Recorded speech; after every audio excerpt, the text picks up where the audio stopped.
I make different kinds of decisions. So the age, the gender, the income level, the education level, their occupation, and as Robert was saying, their geographic location. Are they married? Do they have a family? If I'm going to market a car and I'm marketing it to a 55-year-old man who's not married, it's going to be different if I'm marketing it to a 55-year-old man who still has young children, who don't drive. They need different kinds of cars. You see, the demographics are the basics of the actual physical needs of the person. The psychographics are about the lifestyle. What are their hobbies? What do they do each day? What are their values and beliefs? Are they religious? Are they taking care of, do they believe that politics are important? Or do they not care about them? What about their personality traits? Are they adventurous? Are they conservative? Are they outgoing? Are they introverted? What motivates them about your product? Is it quality? Is it price? Is it convenience? Is it status? Or is it something else? What are their pain points? Again, being a teenage boy, you have different kinds of pain in your life than a 70-year-old woman. So I've got to learn what my audience's pain is. What is their problem?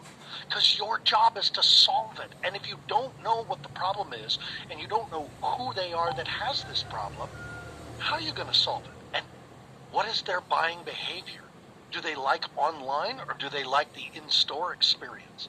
Are they impulse buyers, or do they think things through before they purchase? And then the final one for psychographics is very simply, and this is still new to all of us, which is why we're here.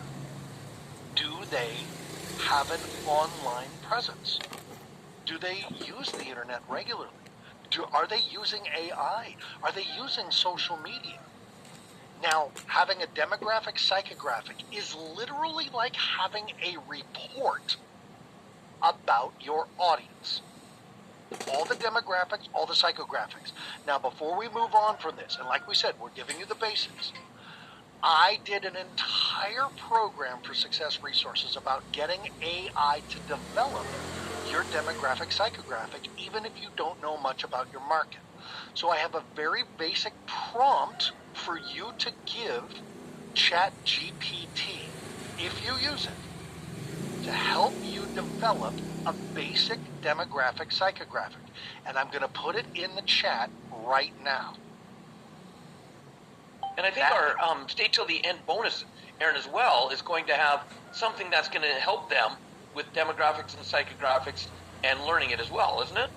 That's right. A learning series or something, if I'm correct? That is correct. So please stay till the end, because we really want to help you use AI to understand your market. So in the chat, I put a very basic, simple, my product is, whatever, a podcast, pants.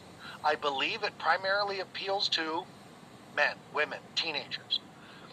Could you please create a detailed demographic and psychographic profile of my market for me? Now, because that's a basic prompt, you're going to get a basic answer, but it's going to start to get you to ask questions. And I strongly encourage you to work with your AI to start getting the deeper answers to the questions. All right? So there's the basic right there in the chat. There is the basic prompt for AI to develop a demographic psychographic. So use AI to your advantage. That's what we're saying. Use AI to your advantage. And watch how that's going to allow you to really go through. Now, of course, again, Aaron, we want to make sure, because we have, you and I have a lot of information to go through. And I know someone had asked if I could go back through the slides so they can screenshot them. No. Unfortunately, we don't have the time to do that. But you do have a way of having access to all of this and the replay of this. We will do a quick mention at the end of that. So go back to this slide and let's continue on with this. When we look at it, you have to understand demographics and psychographics are basically understanding your consumer's behavior, just like you were explaining. So Aaron and I decided to create and say, let's do a effective buyer persona. One of our specialists, one of our experts, is going to dive deeper into this. What Aaron and I want to do is we want to actually make it really fun by, let's play a game.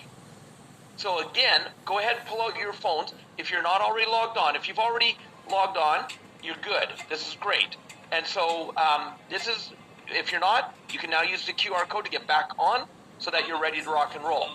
Again, our staff's going to put it in the chat that if you are not able to do the screenshot of the QR code, you just simply go to menti.com and input instructions 44676639 as the code. Aaron mentioned this earlier. This is all anonymous, but it's going to give us a ton of information. And if you use a technology like this to gather information, we're going to teach you a little hack. Because Aaron, don't you and I like life hacks, mind hacks? Don't we love those kind of things? We are pretty fond of life hacks, mind hacks, business hacks, relationship hacks. Robert and I, and for those of you who are members of the SRV membership, you understand Robert and I have a ton of life hacks and brain hacks in there for you. So this is a hack. We are going to hack into your minds right now, Robert and I are, by asking you some goofy questions. If you are a critic, you will have fun playing this game, but you will also understand the information we are starting to collect. Remember, we don't know who is giving what answer. It is completely anonymous. But we don't need the specifics yet when we're building the foundations of our marketing strategy. Your answers to these ridiculous funny questions are going to tell us so much about you. So answer honestly if you would, but you'll see. We're not really using this information. We're just showing you that we can. And we're going to give you some psychology behind it. So if you like to have fun, type fun into the chat box. If you like to have fun, type fun into the chat box. And I'm down to one device, Aaron, because my iPad got kicked off now. I can't even find WhatsApp on it. You know me in technology. We're like this. This is me. So, look, lots of people want to have fun. So let's have some fun with this. Here comes question number one. Question number one for everybody is this. If you were a superhero, what would be your go-to snack after saving the world? After saving the world. Is it A, organic kale chips, B, a triple cheeseburger with extra bacon, C, gourmet dark chocolate, a D, a smoothie bowl with exotic fruit? And you can put A, B, C, or D in the chat box as well if you don't have access. Here comes the answers. This is what we love about Menti. It's giving us the live responses right here, right now in front. Yep. And it's telling us who's helping people. Look at our pie chart, you guys. Look at what it's telling us about our audience. This is fun. It's a ridiculous question. You can have chocolate or kale after saving the world. But look, not only at the information, but look at the participation. How can you get your audience to participate in your survey? We're going to go through that in a minute. I like that. Team Chocolate came up on the chat box, but that came from SRV Team. Well, right. That was my Ditto. answer. I'm full tilt Team Chocolate here. You've got 10 more seconds to finish responding, and we have already got lots of people responding on that, so great. Nicely done, everybody. Let's go to question number 2, because, Aaron, you and I have only got like 8 more minutes, so we got to burn through these. Yeah, I know. This is very interesting because we have a lot of people from India who, like me, are vegetarian and don't eat meat. So that already tells you about your market. You guys, there is no wrong answer. It doesn't matter how this plays out. When we understand that there's a culture of vegetarianism on this call, you learn something about your audience by asking your audience questions. Love it. Here comes question number 2, everybody. Question number 2 is, which magical creature would you invite to your dream dinner party? Would it be a sophisticated unicorn with a taste for fine dining? Would it be a mischievous leprechaun who loves fast food? A wise dragon that only eats rare delicacies? Or a playful fairy who prefers fresh homemade meals? So again, if you're chatting in the chat box, A, B, C, or D, for your answers, Look at all the answers coming in. I love all the bubbles around the playful fairy who prefers homemade meals. And Aaron, you and I know what's going through people's minds right now. They're like, how can these silly questions tell us anything? And that's what's beautiful about it. That's right. And as I put my answer in for Team Dragon, who likes rare delicacies, I suddenly wondered after I submitted, would I be a rare delicacy for that dragon? I don't know if I actually want them at my dinner table. Right? Because if they don't like the food, you become the food. JP, what you said in the chat is so important. Know your audience, know your audience. And what entrepreneurs forget, because we're so passionate and we have a mission, a vision, a passion and purpose, and we're going to change the world with our idea, our product, or our service. We forget to stop and ask our audience, hey, what's working? What doesn't work? What could I do differently? And when we keep it fun, when we keep it silly, JP, I know you're looking at this. Kenny, you're saying knowing and understanding the audience. Can you start to understand what Robert and I are asking by these ridiculous, silly little questions? It's not just that I get to know them, but each of those answers is actually telling me something different. Because and I want you to write this down because this is part of the law of manifestation, this is the law of abundance, and it's the law of marketing. Like is attracted to like. Opposites do not attract. That is not a real thing. Like is attracted to like. Write that in the chat. Like attracts like. And I'll give you a great example of that too. We used to do a lot of cross-promoting. I used to be a Domino's Pizza franchisee. And not to age myself, but this was when video stores were still around, Aaron. You remember video stores? VHS, Beta, DVDs? Yes, I do. Right? And we actually had a video store that was in the same mall as us. And so we would do a cross-promotion because a lot of people who were watching a movie, they want snacks. So a pizza is a perfect snack. And people who order pizza usually like to have pizza while watching a movie. So we would actually cross-promote because our audiences were similar. So every pizza that went out the door had a box topper for their video store. Every one of their video rentals that they did had a menu for our pizza store. Cross-promoting was another powerful way of doing it. I love this thing that said, I don't care what the food is or whatever, a dragon's an amazing creature and they're wise. I'd invite him. I'd love to have him as a guest. All right, let's get on to the third question. Here comes the third question, everybody. Here we go. What's your ideal vacation destination in an alternate universe? If you were in an alternate universe from now, would it be A, a bustling city with endless shopping malls, B, a serene countryside place with organic farms, is it a luxurious beach resort with gourmet restaurants, or a mysterious jungle with unique local markets? And again, look at the answers coming in. That's right, in the chat, A, B, C, or D. Let us know your answers there. There we go. Look at them all coming up. A lot of B's, a lot of C's. A lot of B's, a lot of C's, some D's. And, Aaron, we put this Mentimeter together, and I'm partially colorblind, so some of the colors, I can't tell which one answer they're coming from. So I'm relying on you to assist me with that, brother. The colors are different, and you can tell the different parts of the pie apart. Well, people can. But here again, folks, understanding that some people want to be in cities and some people want to be around organic farms. The question is, which one's your market? Which one's your audience? What does your audience want to do for vacation? Does your audience want to order pizza and watch a movie? Or do they want to order Chinese and watch nothing? They just want to do family. They want to focus on each other instead of a movie. Both are fine. Both are products. Both are markets. Which one's yours? Don't try to impose what you think they should do. That's not your job. Your job is to help people solve problems and get paid for it. Your question is, do you understand the people who have the problem? That's what marketing is. Let's do the next one. Are we ready for that third question? Here we go. Third question is this. If you had a pet dragon, what type of gifts would you buy it? Custom-made armor and weapons? Gourmet dragon treats and snacks? Handcrafted dragon accessories? Or dragon wellness products like scales, scales polish and vitamins. Oh, I can't wait to see how this one, because this one's going to kind of give it to us in a ranking on how people.